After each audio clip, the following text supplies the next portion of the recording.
everybody. Thanks for having me today. My name is David Aragon. This talk is called Don't Trust Your Gut, and it's all about user prototyping and user research at Netflix. Okay, so just to start off, does anybody know what this show is? Yeah. A couple people. Okay, so this is a show called BoJack Horseman. It's on Netflix. And I want you to pretend that it's your job to choose the title artwork for the show that's going to land up on the Netflix service. So your colleagues down in Product Creative give you these 4 options, and it's your job to pick the one that you think will cause the most users to click the play button. So go ahead and shout out. I'm curious to hear what you think. Which one would you pick? Okay, I'm hearing lots of 1s, some 3s. Maybe one person said 4. So we, of course, have the data to show you which one won in a head-to-head A/B test. For the US, it was actually number 2. So for those of you that said number 2, congratulations. For those of you that said 1, 3, or 4, I would say don't trust your gut. So this is the one that won in the US. But of course, Netflix operates in over 190 countries. We're a global service. What about the users that live in Brazil or Norway or Canada? Is this same image going to be the best one for them? Well, in fact, all of these images won against the others in different markets around the world. So intuition is not always going to be your best guide when choosing between artwork or whatever else to put up on the service. And of course, we don't just ask this question when we're choosing artwork. Whenever we create or discard a new user interface, we're also asking this question, which one is the best? A lot of times, we tend to just go with what feels right in our gut or to our eyes as designers. But based on those last few slides, I have much less confidence in my gut to choose the right decision. So if I'm not going to rely on my intuition, how do I choose the correct interface to put out in front of our over 100 million users at this point? So I will answer that question, but first let's zoom out a little bit, give you a little bit about me. So like I said before, my job title is a prototyper at Netflix. I work on the TV and site design team. So essentially, my team is responsible for designing the interfaces and features and the whole experience of all of the applications that run on a TV. So that's your game consoles, Blu-ray players, smart TVs, Rokus. It's a big landscape of devices, as well as laptop and desktop site. The other design teams within Netflix specialize on different platforms like mobile. We also have teams specializing in design for kids' interfaces, our new interactive originals, lots of different verticals. There's about 50 of us working in Los Gatos, California, where the product design headquarters is based. And out of those 50, 8 of us are full-time prototypers. So we work full-time building prototypes for the other designers, as well as to take to user research sessions. So let's just start out with some basic definitions. What is a prototype? I really like this definition. A prototype is worth 1,000 meetings. Essentially, a prototype fleshes out an idea so that you can experience it for real. And this is in contrast to just assuming what it would be like if it was a working piece of software from a static comp. I often bridge the gap between designers and engineers, and in a project setting, I bridge the gap between the design phase of a project and the engineering phase. The other big part of my job is that I build prototypes for user research and testing. Here's a picture of, I'll go into the details later, but this is an example of a user research session. Now, we are obsessed with user research and testing at Netflix because it helps us formalize a way to learn from our mistakes. Because without doing this process, we are shipping our very first attempt at a problem to production. And that's a very scary thought. So in this talk, I'm going to cover how user research works at Netflix and how prototypes are at the center of that. Okay, so in order, I'm going to talk about the spectrum of prototyping tools that we have available to us in 2017. It's a long list. I'll talk about the differences between quantitative research and qualitative research.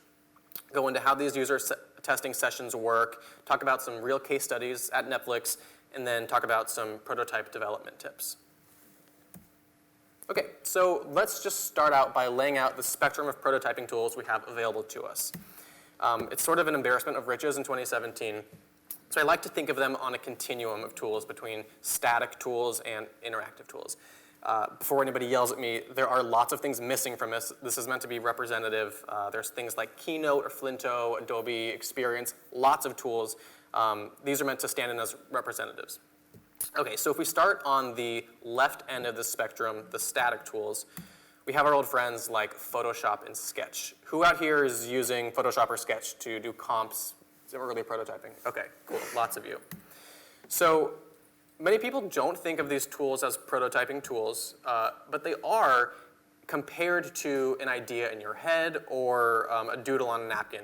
They make an idea more real, and so in that sense, it can be technically considered a prototype.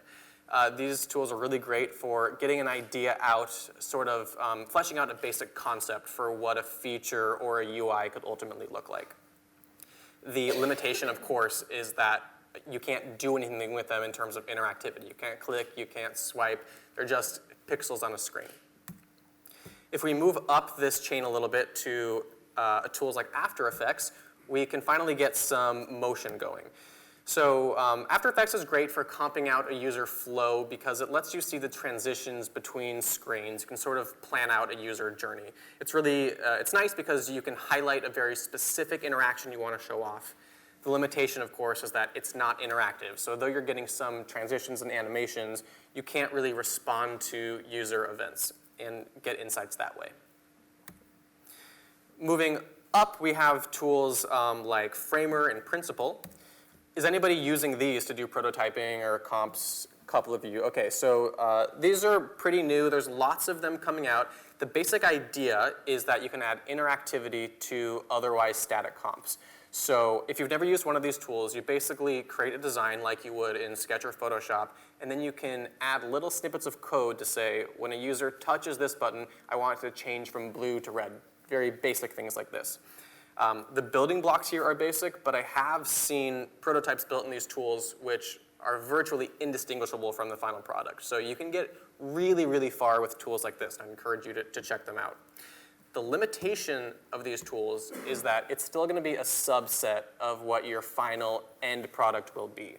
For example, I've never seen a way in these tools to prototype out pinch to zoom gestures. It's a very specific thing, but it's an example of something that you can't do in these tools. So if we go all the way over to the chain to the fully interactive piece, we have the actual tools that we use to build the end product. So this is Xcode or HTML, CSS, JavaScript. And because these are the exact same technologies that we're building the real production apps with, we have the full subset of interactivity to deal with. This is mostly where I build my prototypes, just because I want all of the tools available to me. I want to have full control over my prototypes. We'll talk more about this later, but one important part of doing user research sessions is that the user needs to sort of believe that they're using the real thing. If you break the illusion, you're going to get sort of polluted feedback. So by using these fully interactive tools, you can trick the user into thinking that they're using the real application when really they're just using a prototype. The question obviously comes up, well, which one of these should I use? There's not one answer. I've used all of these successfully for different projects. It depends on the goal of the prototype. In general, lower fidelity prototypes and the static ones will aid with design iterations and basic concepting. As you move up the chain, these are the ones that will enable actual user research sessions because they're interactive. And like I said before, users really need to think that they're using the real thing so you can get valuable feedback. Does anybody here know the difference between qualitative research and quantitative research? I certainly did not when I took this job. I've learned a lot in 2 years. I was really scared of these terms at the beginning, but I think you'll find that they're actually not that hard to understand. They're very important to understand to see what you have available to you in terms of user research. It all breaks down to basically that qualitative testing, or qual, is you talking to users, observing their behavior firsthand, and getting insights that way. Quantitative research means you're mining data to pull out trends. Let's look at an example to sort of clarify this. Google ran a test a while back called the 41 Shades of Blue test. This was a really famous test. Many of you have probably heard about it. And the basic goal was they wanted to find what was the best shade of blue to make a link so that the most people would click through on Google search results. That's the basic problem statement. So if you were going to do this in a qualitative way, this study, we might get a lot of people in the room, and observe them as they clicked through different shades of blue on Google search results. And then we could ask them, okay, why did you click on this one instead of this one? We could interview them about their behavior. In a quantitative world, we would ship out millions of websites with different shades of blue, and then we would mine that data to see which one in a quantitative setting had more clicks. Netflix does lots of testing, and one of the quantitative A/B testing examples that I can show you is our artwork testing.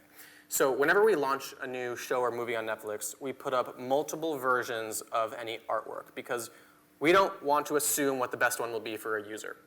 So we let this test run. We see how many users clicked on each one, how many users played the title, and then at the end of the test, the artwork with the most qualified plays wins and becomes the standard artwork for that title. Because I love this game so much, let's guess again.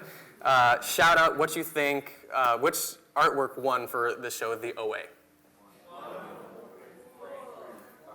1, 3, and 4, I think, are the most that I heard. So I'm actually surprised nobody asked me what country I was asking about. So these are your winners for the UK and the United States. So this type of quantitative A/B testing is very important to Netflix. But when you're talking about quantitative A/B testing for full UIs, it's very expensive. If we're building out 7 different versions of a UI to test head-to-head against each other, that's 7 applications that we have to build. That's very resource intensive, and we want to be mindful of that. So before we do any quantitative testing, we always do this step before it, qualitative research, where we actually interview users and show them prototypes. This is a way for us to get all of the big UI mistakes out of the way before we spend time and resources building these UIs at scale. Okay, so let's talk about that number 2, qual. What is qual?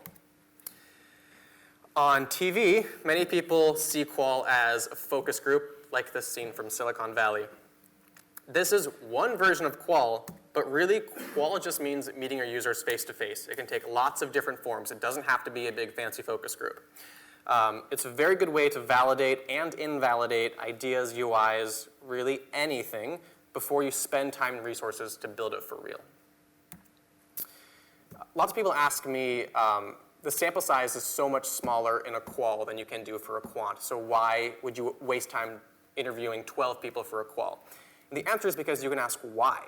If you see a user in qual struggling with how to use a button or a form, you can go in there and ask a follow-up. You can say, what about this is confusing? What if I changed it this way? You can change things on the fly. You can have a dialogue. When you're just mining data for quantitative analysis, those numbers don't talk. And so it's difficult sometimes to draw conclusions and iterate based on those. So even though the sample size is smaller in qual, you can ask why. And that's super, super valuable. It all comes down to the fact that your preferences and gut instincts are not universal. And this has been touched on by other speakers at this conference, which I'm thrilled about. So the question becomes, do other people who are not like you share your instincts and preferences? This headline from Recode sums this up pretty well. Silicon Valley is living in a bubble of technology that's not accessible to the rest of the world. I like this tweet from a guy who was really pissed off when Apple removed the headphone jack. I'm convinced these guys don't have a clue how their products are used outside of the Apple bubble in Cupertino. They got a lot of heat because lots of people like to ride the train and charge their phone and listen to the headphones at the same time. So if we're not interviewing people who don't live our exact lives, we can't build good products for them. Okay, so let's talk about the different varieties of qual at Netflix. Like I mentioned, a focus group is one version of it, but there's lots of others. So the quickest and scrappiest one is something that we call guerrilla qual, where we literally go down to the cafeteria and we grab coworkers and we show them different experiences that we're working on. This is a really great tool for quick gut checks because you get your app in front of a real user. It's basically free. It takes 2 seconds, and it can be very helpful. It's even better if you can grab people that are not in the design org. So typically, we'll try to find people that are in legal or finance, someone that's not thinking about design and product all day long because they have fresher opinions. This is a really great way to see, does your concept have basic usability problems? You can flesh those out very, very quickly. Leveling up 1 is something that we call tiny qual. This is a little bit more formal. We do recruit people from around the Bay Area. We pay them to come and sit and use these applications, and so that we can ask them questions. It takes place at our office on the first floor, which is great because a lot of coworkers can come down. You don't have to take a lot of time traveling from the office.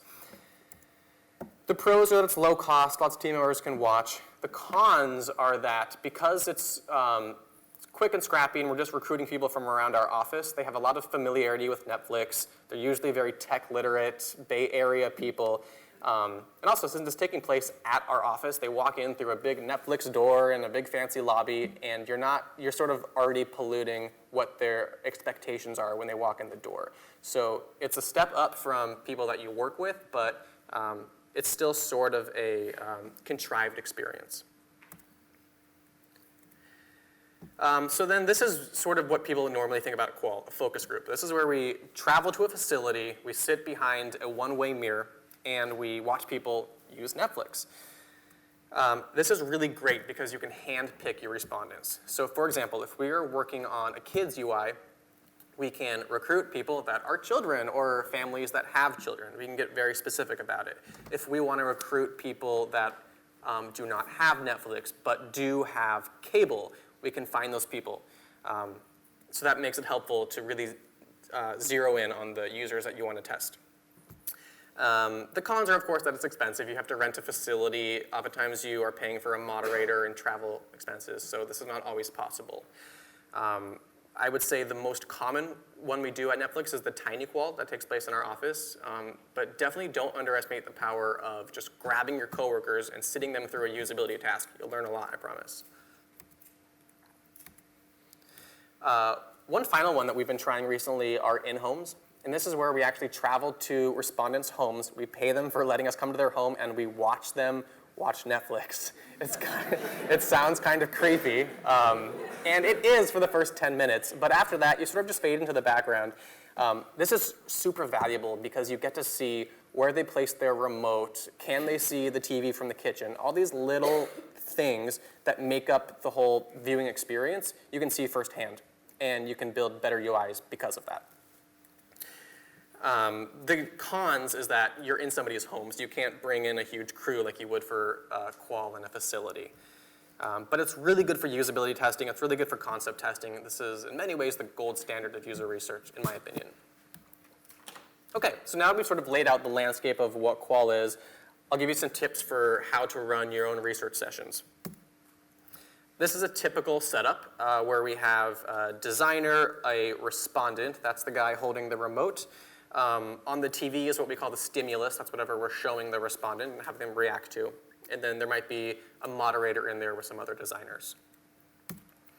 The first thing that I will tell you is that the way you phrase your questions, the things you want to learn about, is very sensitive because it's easy to lead the participant into an opinion inadvertently.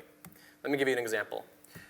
Recently, we replaced our star ratings on Netflix with a % match score. So now, if you pull up Jessica Jones, you might see that it's an 83% match for your profile. If we wanted to get feedback on this feature, a bad way to ask about this would say, what do you think about the 83% match score? Just by saying that, you're going to cause the participant to pay way more attention to it than they ever naturally would. And so the feedback is going to be filtered through that. A good way to ask this question would be to say, how would you decide whether or not to watch this show? By asking an open-ended question like that, they won't zero in on the thing you want them to look at, and you can hear more natural feedback. They will get to the 83% match score, but it'll be on their terms, and it'll be a more natural observation. The next thing I would tell you is that you only need to build out the parts of the app that you want feedback for. This is for any prototyping environment. So you can take shortcuts, and you should take shortcuts in your code that don't affect the qual experience. TV has been doing this for a very long time. When Friends was filming their coffee shop scenes, they did not build out a full working coffee shop with plumbing and employee schedules and all of that kind of stuff. That would be ridiculous. They only built the walls, halfway up. And that's because this is all they needed to do to get the job done, to film it, to trick you into thinking they were filming in a real coffee shop. And it worked great. Similarly, this is a prototype that a colleague built when he was trying to test out the interaction for downloading a title on the Netflix mobile app. So all he really cared about here was seeing how well a user could find the download button, what the interaction felt like. So it would be silly for him to build out the actual downloading infrastructure within this app. It would also be silly for him to build out profile creation and login, all these little things that you would, of course, have to build in the real app. There's no reason to build it out if you're just prototyping and testing this feature. So definitely keep that in mind. The last thing I will say is that you want to trust what users do, not what they say. People in research settings tend to want to please you, and so they'll look for sort of a right answer. So you really have to read between the lines to get to the meat of the feedback. You might hear somebody say, I wasn't interested in that video, but you just saw them watch the whole 10 minutes of it. Or they might say, yeah, it was really easy to choose from something, but they browsed for 15 minutes and never played anything. So actions speak way louder than words in a research setting. Users will also say things with very intense confidence that you know are incorrect. My first reaction was to try to correct them, but you actually don't want to do that. You want to understand why they have this misperception, because this one user thinking that, you correcting their opinion is not going to solve the problem. You want to understand why they thought that in the first place so you can fix it at scale. So some examples that these are real things that I've heard in Qual, are that a user says, oh yeah, Netflix original means a show that's based on a true story. That's not quite right. But it wouldn't matter if I corrected that one user. I want to find out why they think that. What is cueing them into that so I can fix it for the millions of other people that also think that. I've also heard Netflix only works on a Mac. It's also incorrect, but it's really valuable feedback. And so we want to hear what they have to say and figure out why they think that is true. Okay, so let's look at some actual case studies that we used at Netflix. These are qualitative case studies that helped us get to what we have now in the product. The first one I want to highlight is our TV app. So on the right is what we have now on our TV experience. On the left is what we started with back in 2012. There are some visual similarities between them, but they behave completely differently. So I want to walk you through how we arrived at the second one. So the very first thing we did is create a bunch of different experiences, and we brought them to Qual so we could see what users would make of them. We got a lot of positive feedback. In this prototype, users really liked this new full bleed imagery. They thought it felt very cinematic. They also liked the density of titles down here at the bottom. They made it feel like the catalog was bigger. This is also the first time where we started using horizontal box shots as opposed to the industry standard vertical box shots. This made sense in our heads because the TV is 16 by 9, so maybe 16 by 9 artwork would work better. And in Qual, we learned that was the case. We also wanted to experiment with metadata here. So we started testing these sort of sexy editorial style synopses instead of just the regular synopses that you would find on the back of a DVD box. And users actually really responded to this. We also heard lots of things that users did not like about these prototypes, and that was equally as valuable. So in this one, you only got these 3 titles up top that got this special hero treatment. Then once you went down, it just turned back into what the old Netflix looked like. This was very confusing for users. They didn't understand why only 3 would get the special treatment, not like that. We also assumed that if we put character quotes down here, so down here there's a quote from this character from Mad Men, we thought that was a really fun way to sort of sell you content. What we found out is that if you have not seen this show, this character quote means nothing to you. So that was a good learning from that Qual as well. It's not a good way to merchandise content. So we took all of that feedback, we kept what worked, we cut off what did not work, and then we went right back to Qual a few weeks later. So we're getting closer now to what we have now. We always assumed that using the very polished artwork that the studios give us was the best way to present a title. But users kept giving us signals that they wanted more authenticity. They wanted to know what a title was really like, because often the poster does not match up with what a movie or show actually looks like. So we started rotating in some screenshots pulled directly from the playable. And when we did this, users started saying, oh yeah, I'm getting a much more authentic sense of what the title is actually like. So this qual represented a gut check for us in a very good way. Our gut had told us that character quotes were a fun way to present content. Qual showed us that quotes from unfamiliar titles are not engaging. Our gut had told us that premium artwork is the very best way to sell a title. But actually, Qual showed us that stills pulled directly from the content helped users get a more accurate sense of the title. So with that, we had landed on the interface at the right. And because we had qualled this so extensively, when it came time to push this to production, we didn't have to sit there and really bite our nails and hope that everything went okay, because we had already seen hundreds of users use this product. And so it was not, there were no big surprises when we pushed this out at scale. The next case study I want to highlight is that of profile creation. Does anybody here not know what profiles are on Netflix? I'm sure there's one of you. Nobody? Okay. So nowadays, profiles seem second nature. The benefit is extremely obvious, and it just feels like supernatural. That was not the case when we launched profiles back in, I think, 2012. So we went to Qual with the very first interface for how to create profiles on Netflix. And we assumed that the benefit was just didn't need to be spoken. It makes bookmarks work well, it lets you rate titles without collisions, it lets us give you personalized recommendations. There's tons of benefits. So we didn't really call them out because we assumed that it was obvious. We just basically gave you a form that said, tell us the names of the profiles and we'll create them for you. This is a very big mistake. The benefit was actually not obvious to users. This was a new concept for them. And so by not spelling out the benefit of what a profile could do, it made users feel really apprehensive. They felt like we were just collecting information for our own sort of insidious data mining purposes. There was no reason why we should say, who will be watching Netflix, or will anyone be sharing this account? It almost felt like we were policing their account, and it made people not want to fill in this very boring and scary form. So we figured out that if we add profile images, that it makes it a little more friendly, and it also very quickly explains the idea that this is for personalization.